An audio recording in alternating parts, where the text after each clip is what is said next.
Ya, ini pertemuan yang keempat, ya. Pertemuan yang keempat kita mengkaji kitab Tauhid karya Fadilatul Syekh Dr. Saleh bin Fauzan Al-Fauzan. Selesai kita membahas bab yang pertama, studi pengantar akidah. Sekarang kita masuk kepada bab yang kedua, yaitu Tauhid Rububiyah. Di pasal yang pertama ini kita akan membahas Tauhid Rububiyah dan pengakuan orang-orang musyrik terhadapnya. Kita di halaman 19, ya, buka halaman 19. Terlebih dahulu kita jelaskan apa itu tauhid. Tauhid daripada kata wahada, yuwahidu, tauhidan. Artinya meyakini keesaan Allah dalam rububiyah, ikhlas beribadah kepadanya, serta menetapkan untuknya nama-nama dan sifat-sifatnya. Nah, berdasarkan inilah tauhid ini ada 3 macam. Tauhid ini ada 3 macam. Pertama, tauhid rububiyah. Yang kedua, tauhid uluhiyah. Dan yang ketiga, tauhid asma wa sifat. Setiap macam ketiga dari 3 macam tauhid ini memiliki makna yang harus dijelaskan secara komprehensif, secara detail, agar perbedaan antara ketiganya menjadi jelas. Nah, sekarang kita fokus kepada tauhid rububiyah. Apa itu tauhid rububiyah? Tauhid rububiyah adalah ifradullah ta'ala min jami'i af'alih, mengesahkan Allah subhanahu wa ta'ala dalam semua perbuatannya. Ya, di papan saya tulis hanya terjemahannya saja. Mengesahkan Allah subhanahu wa ta'ala dalam semua perbuatannya. Ya, itu ada di kitab. Mengesahkan Allah subhanahu wa ta'ala dalam segala perbuatannya, dengan meyakini bahwa hanya Allah lah yang mencipta, bahwa hanya Allah lah yang memberi rezeki, bahwa hanya Allah lah yang berkuasa memberikan dan mencabut kembali kekuasaan itu terhadap siapa yang dikehendaki, bahwa hanya Allah lah yang memuliakan dan hanya Allah lah yang menghinakan, dan bahwa hanya Allah lah yang mengatur rotasi alam, dan bahwa hanya Allah lah yang menghidupkan, yang mematikan, yang membangkitkan kembali nanti di akhirat. Kesemuanya dilakukan oleh Allah sendirian tanpa campur tangan pihak lain. Ini namanya tauhid rububiyah. Nah, sekarang kita lihat dalil satu persatu. Pertama, bahwa hanya Allah lah yang mencipta. Makasih Pak, jazakallah khair. Kita ulang, bahwa hanya Allah lah yang mencipta. Artinya tidak ada yang mencipta selain daripada Allah subhanahu wa ta'ala. Ini terdapat dalam Az-Zumar, ya, Az-Zumar surah 39 ayat 62. Az-Zumar surah 39 ayat 62. A'udzubillahi minasyaitonir rajim. Allahu khaliqu kulli syai'in wa huwa ala kulli syai'in qadir. Allah lah pencipta segala sesuatu dan dia maha pemelihara atas segala sesuatu. Jadi Allah menyatakan bahwa hanya Allah lah pencipta segala sesuatu. Artinya tidak ada sesuatu yang tidak diciptakan Allah. Tidak ada yang lain menciptakan segala sesuatu. Semuanya diciptakan oleh Allah Subhanahu wa ta'ala. Maka dari itu Allah sangat marah kalau ada yang meniru-niru ciptaan Allah, ada yang nyontek ciptaan Allah. Makanya Imam An-Nawawi rahimahullahu ta'ala menurunkan beberapa hadis dalam kitabnya Riyadhus Shalihin. Kata Nabi, azab Allah sangat berat terhadap penggambar, terhadap pelukis. Ketika itu juga sudah ada yang berprofesi menggambar, yang berprofesi melukis. Aduh, selesailah sudah, hancur dapur saya. Kira-kira begitu. Sudah tidak boleh menggambar, sudah tidak boleh melukis. Nah, maka kemudian Abdullah ibnu Abbas mendekati orang itu. Sampaian kalau melukis silahkan, jenengan kalau menggambar boten nopo-nopo, tapi ingat, lukislah, gambarlah yang tidak bernyawa. Jangan lukis makhluk bernyawa, jangan gambar makhluk bernyawa. Lukislah, gambarlah yang tidak bernyawa. Masih banyak yang tidak bernyawa, monggo. Yang bernyawa, manusia, hewan, jangan dilukis, jangan digambar. Azab Allah sangat berat terhadap para penggambar, para pelukis. Nah, silakan lebih jauh telusuri dalam kitab Riyadhus Shalihin. Itu sudah diterjemahkan ke dalam bahasa Indonesia. Itu karena Allah lah yang berhak mencipta. Tidak ada yang lain yang berhak. Meniru ciptaannya saja Allah murka. Allah murka. Ini yang pertama. Yang kedua, memberi rezeki. Ya, memberi rezeki. Itu ada di Hud surah yang ke-11 ayat 6. Wa ma min dabbatin fil ardi illa 'ala Allahi rizquha. Ya, di dalam kitab juga ada. Wa ma min dabbatin fil ardi illa 'ala Allahi rizquha. Dan tidak satu pun makhluk yang melata di muka bumi, yang bergerak di muka bumi, yang bernyawa di muka bumi, illa 'ala Allahi rizquha, melainkan Allah lah yang menjamin rezekinya.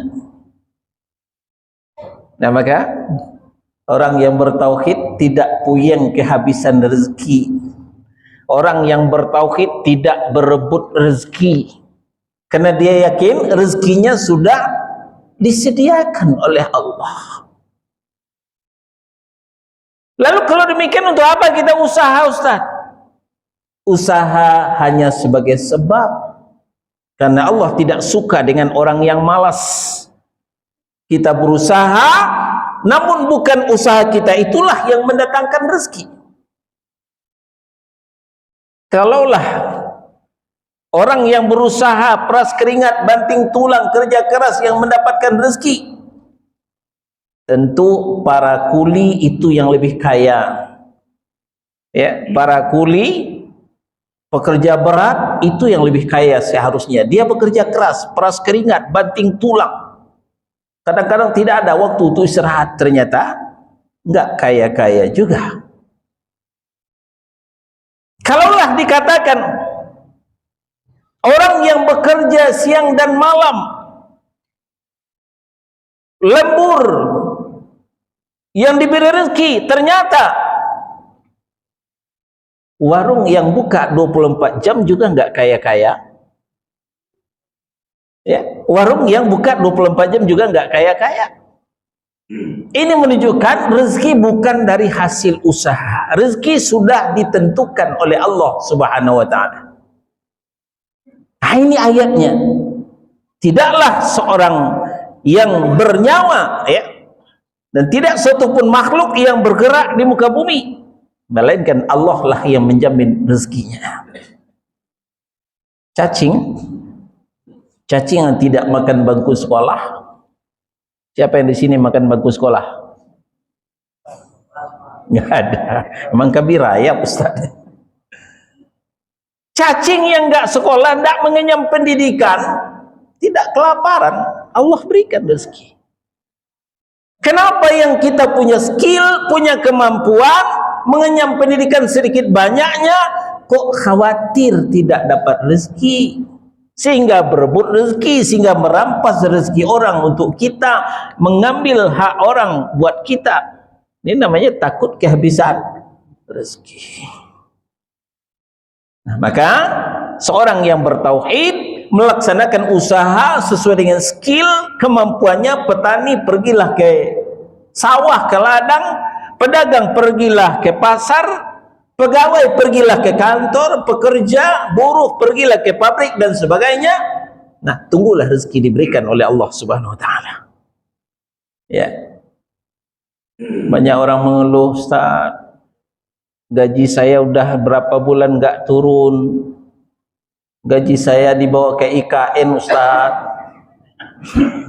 Banyak keluhan seperti itu.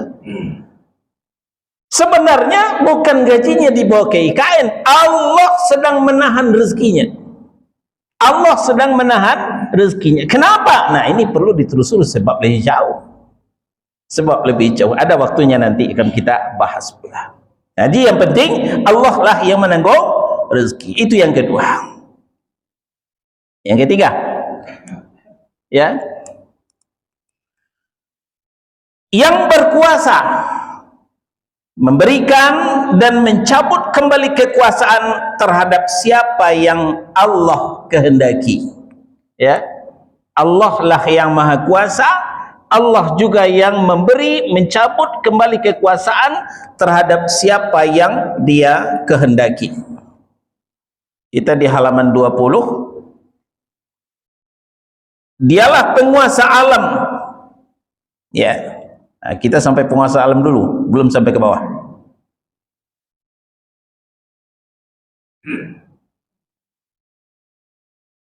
Ya. Kita lanjutkan dulu. Dialah penguasa alam dan pengatur semesta. Dia yang mengangkat, yang menurunkan, Dia yang memuliakan dan menghinakan, maha kuasa atas segala sesuatu tanpa campur tangan pihak lain. Itu ada di Ali Imran surah yang ketiga ayat 26. Ya. Ayat 26. Qulillahumma malikal mulki tu'til mulka man tasha' wa tanzi'ul mulka mimman tasha'. Katakanlah, ya Rabb yang punya kekuasaan, Engkau berikan kekuasaan kepada siapa yang Kau kehendaki, dan Engkau cabut kembali kekuasaan itu dari siapa yang Kau kehendaki. Inilah konsep Islam. Disinilah persimpangan jalan agama Islam dengan agama demokrasi.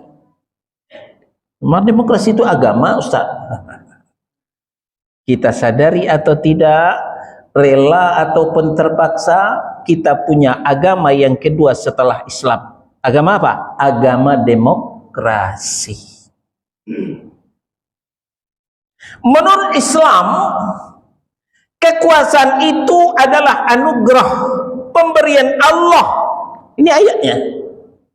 Tu'til mulka man tasha wa tanzi'ul mulka mimman tasha. Kau berikan kekuasaan kepada siapa yang kau kehendaki, kau cabut kembali kekuasaan itu dari siapa yang kau kehendaki.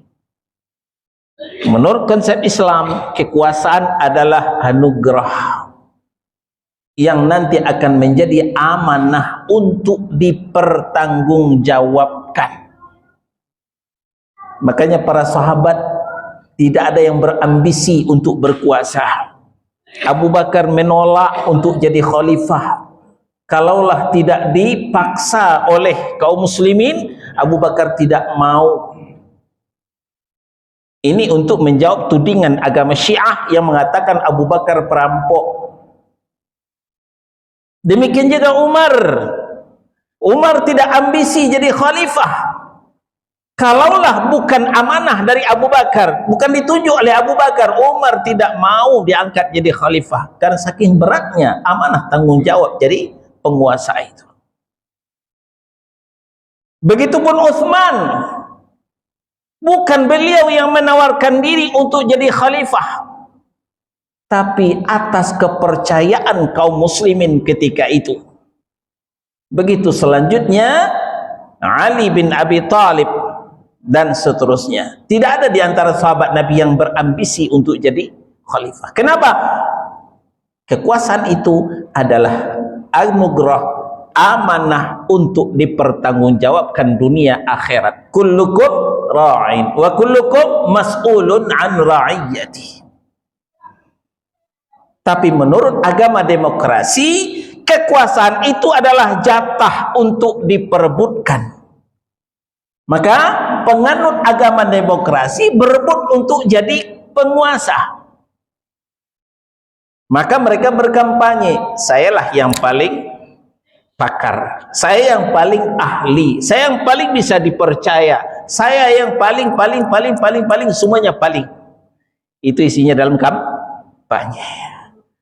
Tapi dalam kenyataan tidak semua yang dikatakannya itu terbukti. Masih mending hanya kampanye, tapi kadang-kadang berdusta, berbohong, melakukan kecurangan saking ambisinya jadi penguasa. Bahkan tidak segan-segan membunuh orang, meracun orang supaya jadi penguasa, menipu, meneror, menakut-nakuti, sehingga adalah yang terganjal dan ada pula yang terjungkal. Itulah kejahatan agama demokrasi, karena kekuasaan itu adalah jatah untuk diperebutkan. Tidak demikian dengan Islam. Menurut Islam, kekuasaan itu adalah anugerah. Maka dalam Islam tidak diajarkan minta-minta jabatan. Salah seorang sahabat mengajukan permohonan kepada Nabi, ya Rasulullah, tunjuklah saya menjadi pemimpin di kaum saya. Ya.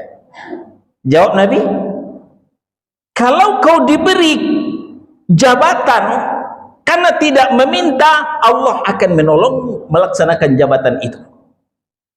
Tapi kalau kau diberikan jabatan karena meminta, tanggung jawab itu akan dikalungkan di lehermu. Laksanakanlah sendiri.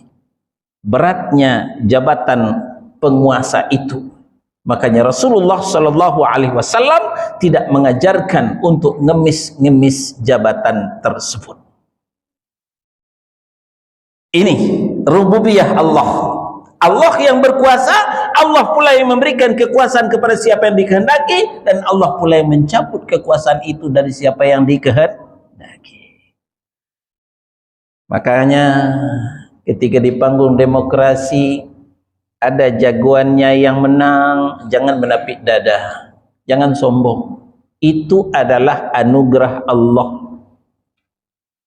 Kalau ada yang gagal, yang kalah, jangan berkecil hati. Itu adalah kehendak Allah. Qadarullah wa ma syaa fa'al. Kita berlanjut. Yang keempat, di kitab nggak ada nomornya ya. Jangan dicari-cari nomornya, nggak ada. Ini untuk memudahkan saja saya kasih nomor. Allah jugalah yang memuliakan dan hanya Allah jugalah yang menghinakan. Masih di Ali Imran ayat 26, wa tu'izzu man tasya wa tudhillu man tasya. Engkaulah yang memuliakan siapa yang kau kehendaki dan engkau jugalah yang menghinakan siapa yang kau kehendaki. Kalau orang itu dimuliakan Allah, satu negeri orang menghinakan, tetap saja dia mulia. Itulah kehidupan para ulama. Malah penguasa menghinakannya, tapi dia tetap mulia. Kita tahu bagaimana kehidupan Imam Ahmad bin Hanbal dihinakan oleh penguasa, karena penguasa ketika itu bermanhaj Mu'tazilah yang berkeyakinan bahwa Al-Quran itu adalah makhluk. Imam Ahmad bin Hanbal telah mengeluarkan fatwa Al-Quran adalah kalamullah. Awalnya Imam Ahmad bin Hanbal diundang ke istana, ya kalau cara sekarang diajak makan malam, ya. Nah, mungkin ditanya rekening, ya macam-macam lah. Dibujuk, dirayu agar merubah fatwa, cabut fatwa Al-Quran adalah kalamullah, ganti dengan fatwa Al-Quran adalah makhluk. Imam Ahmad bin Hanbal tidak mau. Dia tetap dengan fatwanya, sekali Al-Quran kalamullah, tetap Al-Quran kalamullah. Maka penguasa mengambil kebijakan, tidak mau dibujuk, dirayu, ya diteror. Imam Ahmad bin Hanbal ditangkap dan dijebloskan ke dalam penjara. Seperti apa penjaranya Imam Ahmad bin Hanbal? Apakah seperti penjara Sukamiskin di Bandung yang dilengkapi dengan kasur empuk, kulkas, televisi, laptop? Tidak. Penjara Imam Ahmad bin Hanbal dilengkapi dengan cambuk. Bayangkan saudara-saudara, ulama besar sekelas Imam Ahmad bin Hanbal, murid kesayangan Imam Syafi'i, dicambuk setiap pagi dan petang supaya merubah fatwanya Al-Quran kalamullah menjadi Al-Quran adalah makhluk. Tetap saja walaupun babak belur punggungnya dicambuk, tetap saja tidak mau merubah fatwa. Sekali waktu datanglah muridnya besuk, melihat gurunya ke penjara, melihat punggung gurunya babak belur dicambuk, darah siapa yang tidak mendidih? Murid-muridnya marah. Kalau begini penguasa zalim ini, kita berontak yuk. Ketika itu Imam Ahmad cukup ngangguk saja akan chaos lah negeri ketika itu, karena murid Imam Ahmad itu banyak. Tapi Imam Ahmad tidak mau. Jangan, bersabar kalian, doakan saja semoga penguasa kita diberi hidayah oleh Allah. Kalau kalian tidak sabar, pulang, diusir muridnya pulang. Ini contoh ulama Ahlus Sunnah tidak mengajarkan memberontak kepada penguasa. Sezalim apapun penguasa, Ahlus Sunnah wal Jamaah tidak mengajarkan memberontak kepada penguasa yang sah. Nah, maka tidak bisa dibuktikan salaf itu teroris, salaf itu radikal, salaf itu intoleran. Tidak bisa dibuktikan. Sekarang katakanlah penguasanya zalim. Sejak sezalim penguasa, belum ada yang mencambuk ulama seperti Imam Ahmad bin Hanbal. Ini contoh satu. Yang kedua, Ibnu Taimiyah rahimahullahu ta'ala Syekhul Islam, juga ulama besar ahli sunnah, juga keluar masuk penjara. Itu ulama-ulama internasional. Ulama nasional, siapa yang tidak kenal dengan Buya Hamka, meringkuk di dalam penjara. Di dalam penjara beliau menelurkan tafsir Al-Azhar. Buya Nasir meringkuk di dalam penjara. Begitu penguasa menghinakan beliau. Tapi kalau Allah memuliakan, tetap mulia. Imam Ahmad bin Hanbal, kita baca karyanya. Kalau kita membaca hadis rawahu Ahmad, diriwayatkan oleh Imam Ahmad. Imam Ahmad rahimahullahu ta'ala, selalu orang berdoa setiap menyebut nama Imam Ahmad. Ibnu Taimiyah keluar karya berjilid-jilid Al-Fatawa. Buya Hamka keluar tafsir Al-Azhar dan karya-karya yang lain. Buya Nasir lihat Dewan Dakwah di Kramat Raya 45, itu hasil warisan daripada Buya Nasir. Itu contoh ulama. Kalau Allah sudah memuliakan, senegeri orang menghinakan, penguasa ikut menghinakan, tetap saja tetap mulia. Ini yang dikatakan wa tu'izzu man tasya. Sebaliknya wa tudhillu man tasya, dan hanya engkau jugalah yang menghinakan. Satu negeri orang mengelu-elukan, ketika hidup dia habis waktunya untuk pencitraan, yang masuk gorong-gorong lah, ya, yang bagi bansos lah untuk pencitraan, ya. Namun kalau Allah mau menghinakan, tetap saja hina di mata Allah Subhanahu wa ta'ala. Penguasa-penguasa yang zalim, penguasa-penguasa yang otoriter, sejarah juga mencatat bagaimana penguasa Turki, ya, yang zalim, ya, sehingga hampir saja dia mendaulat dirinya sebagai Tuhan. Azan diterjemahkan kepada bahasa Turki. Wanita muslimah tidak boleh pakai jilbab. Sebelum paskibraka, dulu di Turki lebih duluan seperti itu. Paskibraka terlambat, baru kemarin sore melarang pakai jilbab. Tapi apa yang terjadi di akhir kehidupannya? Allah menghinakannya. Ketika dia mati, tidak diterima oleh tanah. Dikuburkan, loncat lagi ke atas. Dikuburkan, loncat lagi ke atas. Tidak diterima tanah. Ya, itulah dia Mustafa Kemal Atatürk, ya, seorang penguasa yang zalim.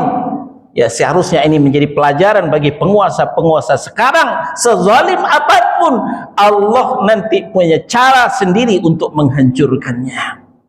Ya, seperti sebelumnya Fir'aun juga seperti itu.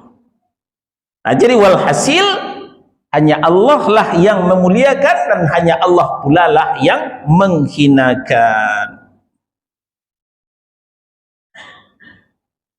Itu masih Ali Imran ayat 26.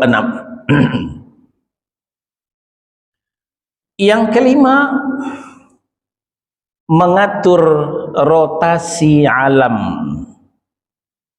Hanya Allah sajalah yang mengatur rotasi alam. Turun satu ayat ke bawah, masih Ali Imran, surah yang ketiga di ayat 27. Tulijul laila fin nahari wa tulijun nahara fil lail wa tukhrijul hayya minal mayyiti wa tukhrijul mayyita minal hayy. Engkau masukkan malam ke dalam siang, dan engkau masukkan siang ke dalam malam. Masya Allah, tingginya ya sastra Al-Quran. Pantaslah orang Arab terkagum-kagum. Ya, bicara sastra Arab itu tidak tertandingi. Paling ahli merangkai kata. Tapi setelah mendengarkan Al-Quran, mereka terbengong-bengong. Apa pula ini artinya? Masuk siang ke dalam malam, masuk malam ke dalam siang. Nah, Allah masukkan malam ke dalam siang. Besok pagi, setelah sholat subuh, sambil menunggu syuruk, memandanglah ke arah timur. Pelan tapi pasti. Gelap gulitanya malam terkubur ke dalam terang benderangnya siang. Makin lama makin terang, makin lama makin terang. Habislah malam ketika itu. Itu namanya Allah memasukkan malam ke dalam siang. Apa pula maksudnya Allah masukkan siang ke dalam malam? Nah, tadi seharusnya sebelum maghrib, atau besok ulang lagi sebelum azan maghrib, melihatlah ke arah barat. Terang benderangnya siang, pelan tapi pasti terkubur ke dalam gelap gulitanya malam. Ya, makin lama makin gelap, makin lama makin gelap. Yang lebih gelap lagi nanti setelah Isya. Yang lebih pas lagi di kampung yang tidak ada listrik, itu terasa sekali itu. Nah, siapa itu yang punya kerjaan memasukkan siang ke dalam malam, memasukkan malam ke dalam siang? Hanya Allah Subhanahu wa ta'ala, tanpa campur tangan pihak lain. Nah, ini namanya tauhid rububiyah. Mengesahkan Allah dalam semua perbuatannya. Selanjutnya, wa tukhrijul hayya minal mayyiti wa tukhrijul mayyita minal hayy. Engkau jugalah yang mengeluarkan yang hidup dari yang mati dan mengeluarkan yang mati dari yang hidup. Mudah-mudahan enggak puyeng ya. Ini bahasa Allah. Ya. Keluar yang hidup dari yang mati, keluar yang mati dari yang hidup. Apakah itu? Ya, boleh juga kita berteka-teki. Siapa yang bisa jawab? Ya. Keluar yang hidup dari yang mati. Keluarlah anak ayam dari telur ayam yang mati. Keluarlah yang mati dari yang hidup. Keluarlah telur ayam dari dubur ayam yang hidup. Nah, jangan tanyakan, Tuhan mana ayam dengan telur, Ustaz? Sampai besok pagi nggak bakal kejawab. Muter terus gak ngukur kain sarung. Nah, siapa yang tuh punya kerjaan? Ya, ayam melahirkan telur, telur menetaskan ayam, ayam melahirkan telur, telur menetaskan ayam, begitu terus. Siapa yang tuh punya kerjaan? Hanya Allah Subhanahu wa ta'ala. Tidak ada campur tangan pihak lain. Ini bentuk-bentuk rububiyah Allah Subhanahu wa ta'ala. Ya, mengatur rotasi alam.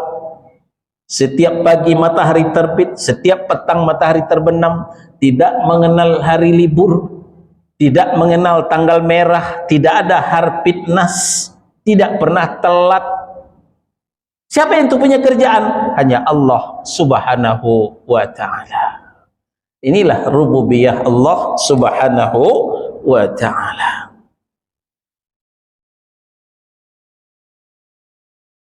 Lalu kemudian, ini enggak ada dalam kitab, kita tambahkan. Yang keenam, hanya Allah jugalah yang menolak bahaya, yang mendatangkan manfaat, yang mematikan, yang menghidupkan, dan yang membangkitkan kembali. Hanya Allah, tidak ada yang lain. Ini ada di Al-Furqan, surah yang ke-25 ayat 3. Ya, silakan buka mushaf, tidak ada dalam kitab.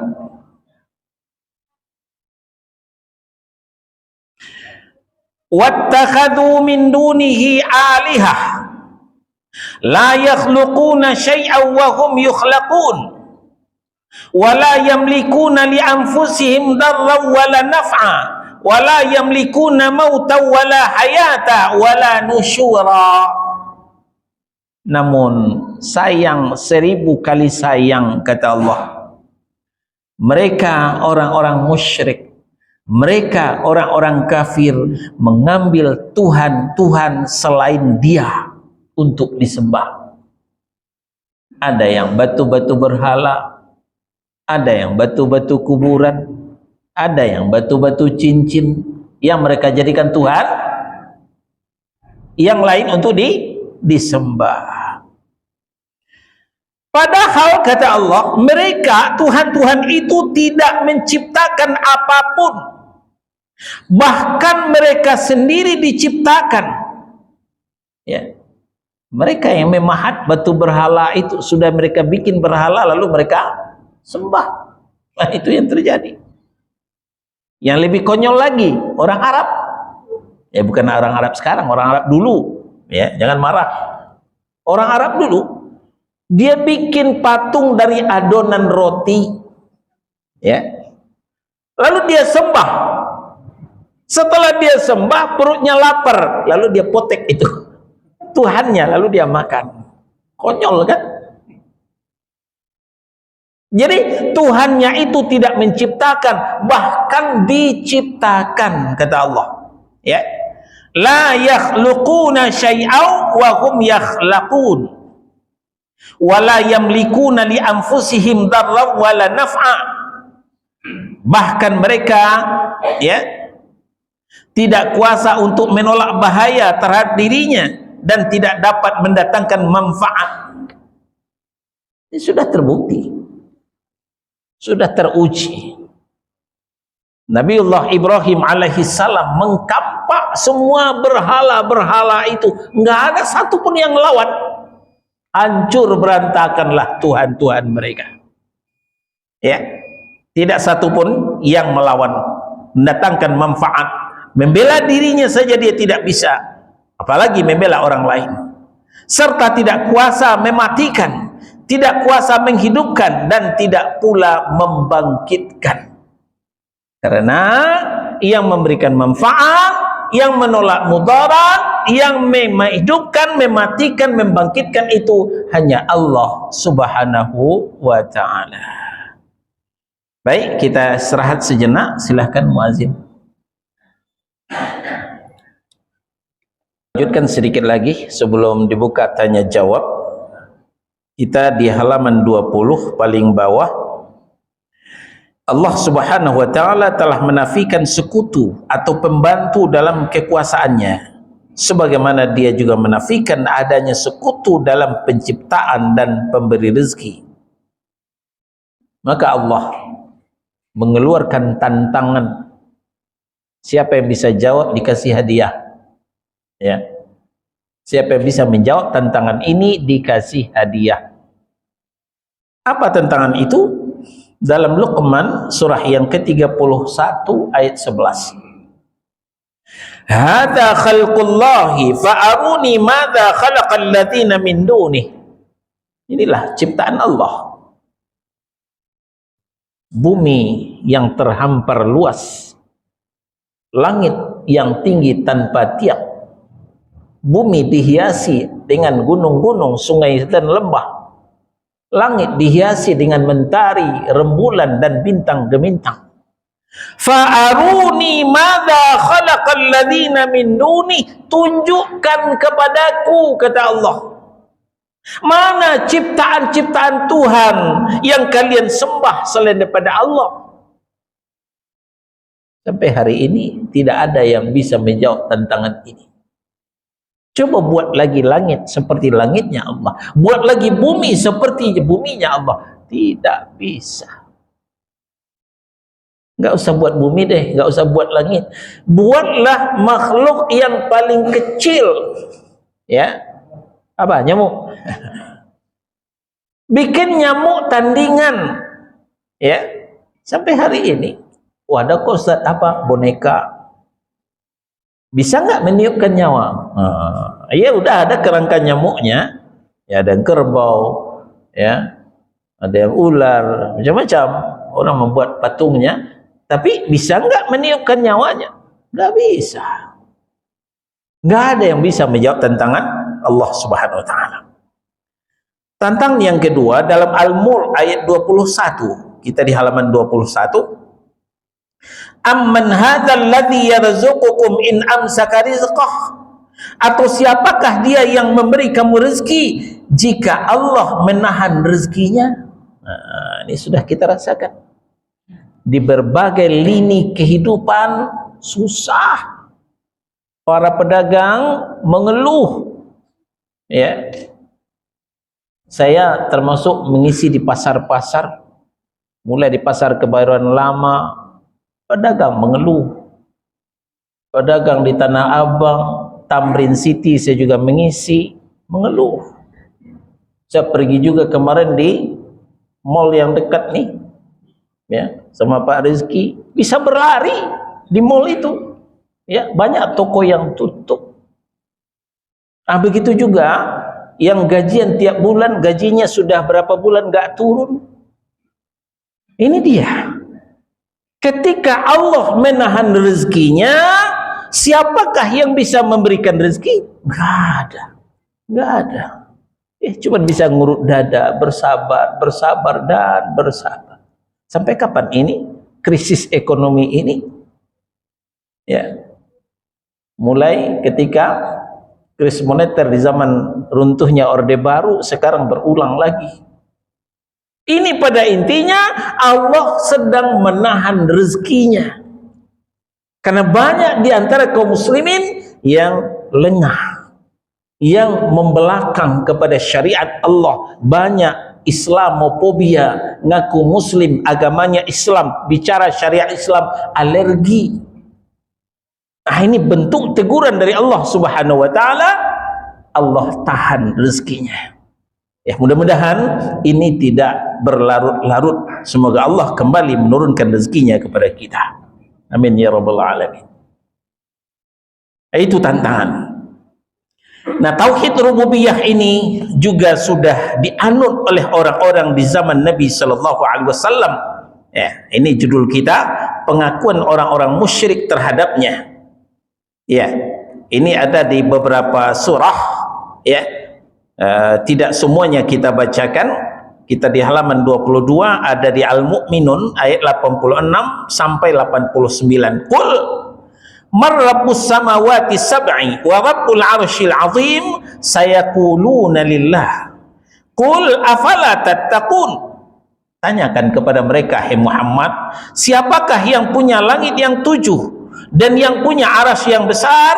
Mereka akan menjawab, itu kepunyaan Allah. Mereka ngaku Allah yang punya. Ini menunjukkan dia menganut tauhid rububiyah. Tapi sayang, 1000 kali sayang, katakan kepada mereka, apakah kamu tidak bertakwa? Afala tattaqun? Ya, kenapa kalian tidak bertakwa? Ayat 88. Qul man biyadihi malakutu kulli syai'in wa huwa yujiru wa la yujaru alaih in kuntum ta'lamun. Ayat 89. Sayaquluna lillah. Tanyakan kepada mereka, hai Muhammad, ya, siapakah yang di tangannya berada kekuasaan atas segala sesuatu, sedangkan dia melindungi, tetapi tidak ada yang dapat dilindungi dari azabnya jika kamu mengetahui. Mereka menjawab, itu semuanya kepunyaan Allah. Katakan kepada mereka, kalau demikian, maka dari jalan manakah kamu tertipu? Ya. Qul fa'anna tusharun, dari jalan mana kamu bisa tersihir? Jadi, sihir itu adalah penipuan. Nah, ini menunjukkan tauhid rububiyah sudah dianut oleh orang-orang musyrik di zaman Nabi. Tapi sayang, mereka tidak menganut tauhid uluhiyah. Apa itu tauhid uluhiyah? Insyaallah pada pertemuan yang akan datang.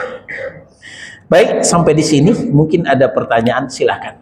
Sebentar dulu ya, yang tua mungkin ada yang, ya silakan Pak. Masalah foto ya.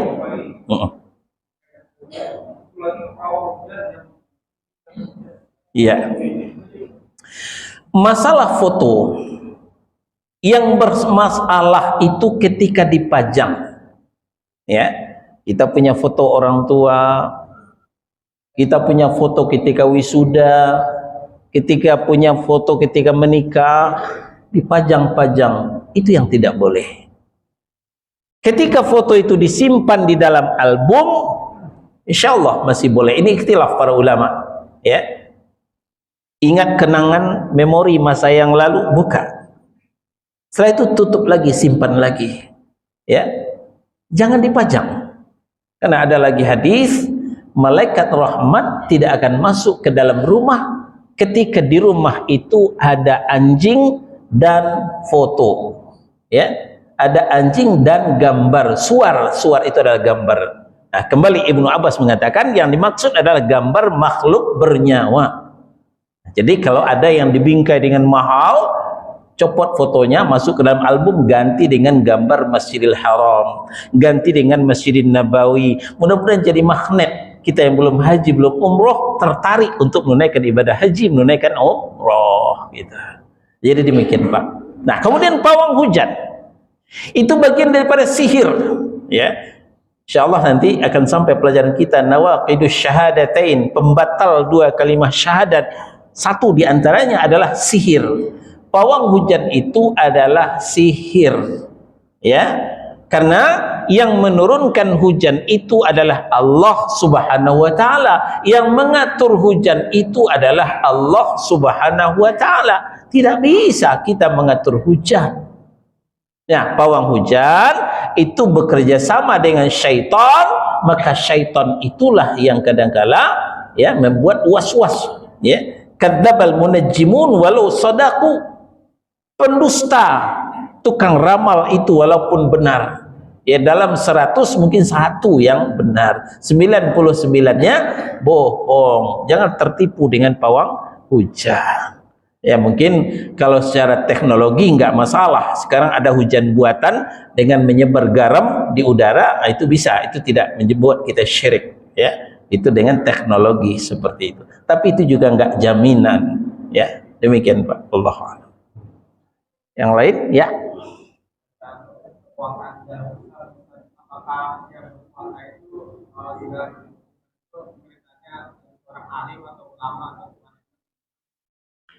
Yang berkuasa itu memang idealnya seperti itu, orang yang alim, yang berilmu, bukan yang bodoh, ya.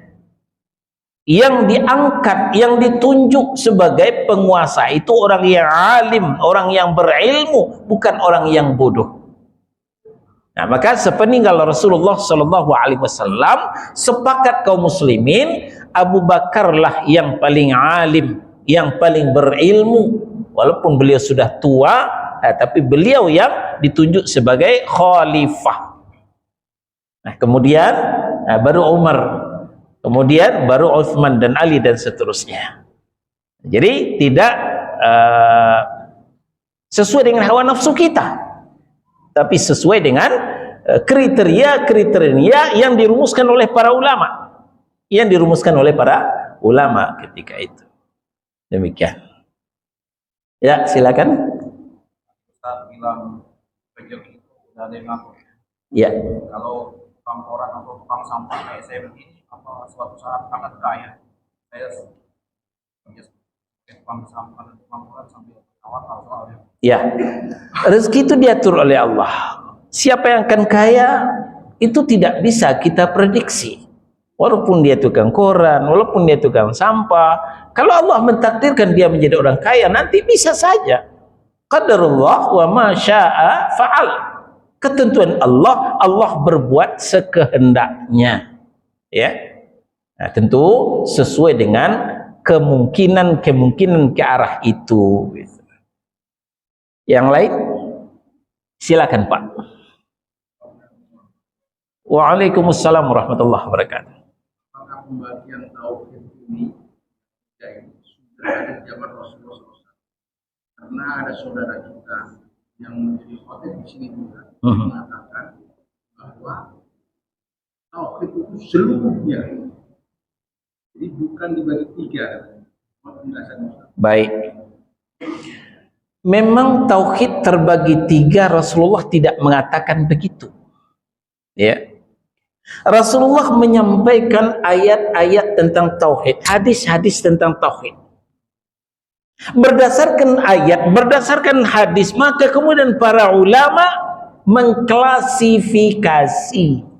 Ya, inilah jasa para ulama kepada kita. Maka para ulama mengusung ayat Allah, mengusung hadis yang sahih tentang tauhid terbagi tiga ini. Ada juga tuh nada-nada sumbang di teman kita sebelah, itu tauhid terbagi tiga itu trinitasnya Salafi Wahabi itu antek Yahudi, ya itu bid'ah, nggak ada di zaman Rasul. Kita mendengar juga nada-nada sumbang seperti itu. Nah, sekarang kita buktikan di suratul Fatihah yang tadi kita baca ketika sholat, dan tidak kurang dari 17 kali sehari semalam kita membaca, ada ketiga tauhid ini. Nah, sekarang kita buktikan. Alhamdulillahi Rabbil Alamin. Segala puji untuk Allah, Rabb semesta alam. Ini tauhid rububiyah. Ya. Ar-Rahmanir Rahim. Yang maha pengasih lagi maha penyayang. Ini tauhid asma wa sifat. Ya, karena kita belum belajar tauhid asma wa sifat, kita bengong gitu. Maka saya belum bacakan. Maliki yaumiddin, masih asma wa sifat. Iyyaka na'budu wa iyyaka nasta'in. Ini tauhid uluhiyah. Ihdinas siratal mustaqim, masih tauhid uluhiyah. Nah, begitu juga siratal ladzina an'amta 'alaihim ghairil maghdubi 'alaihim waladdallin. Nah, nanti juga ada di surah Maryam, surah yang ke-19. Nanti kita bacakan setelah menjelaskan tauhid ini nanti. Jadi bukan tidak ada, dalam Al-Quran ada, dalam hadis yang sahih ada. Tapi memang tidak dijelaskan ini tauhid rububiyah loh, ini tauhid rububiyah loh, ini tauhid asma wa sifat loh, tidak dijelaskan. Para ulama lah, inilah jasa para ulama mengklasifikasikan. Saya buat contoh. Petani kita di ladang, ya, menanam cabai, menanam bawang, lalu dibawalah cabai berkarung-karung, bawang berkarung-karung, plak, ya, taruh di pasar. Apakah seperti itu dijual kepada kita? Tidak. Nah, pedagang kemudian menumpuk-numpuk, ya. Sebelum ada timbangan, ditumpuk-tumpuk gitu. Berapa setumpuk? Sekian. Berapa setumpuk? Sekian. Kita gampang milih. Nah, yang tumpuk mana nih yang lebih bagus? Nah, berapa sekilo? Dikiloin, dibungkus-bungkus, ya. Atau juga ada buah itu, ya, dibungkus-bungkus serba 10.000 gitu. Untuk memudahkan tujuannya. Adakah dibungkus-bungkus itu di kebun cabai, di kebun bawang? Nggak ada dibungkus-bungkus, ditumpuk-tumpuk, nah, itu nggak dimasukkan ke karung, dibawa ke pasar begitu, plak begitu. Begitulah Al-Quran 30 juz, plak. Hadis Sahih Bukhari, Sahih Muslim, Kutubus Sittah, Kutubus Tis'ah, plak. Kita nggak paham, bengong. Gimana ini? Kitab banyak seperti itu, tapi kita bengong. Alhamdulillah, para ulama setelah membaca kemudian ditumpuk-tumpuk seperti itu. Nah, inilah tumpukan pertama, namanya tauhid rububiyah. Tumpukan kedua tauhid uluhiyah. Tumpukan ketiga namanya tauhid asma wa sifat. Itu sekedar memudahkan untuk memahami. Begitu.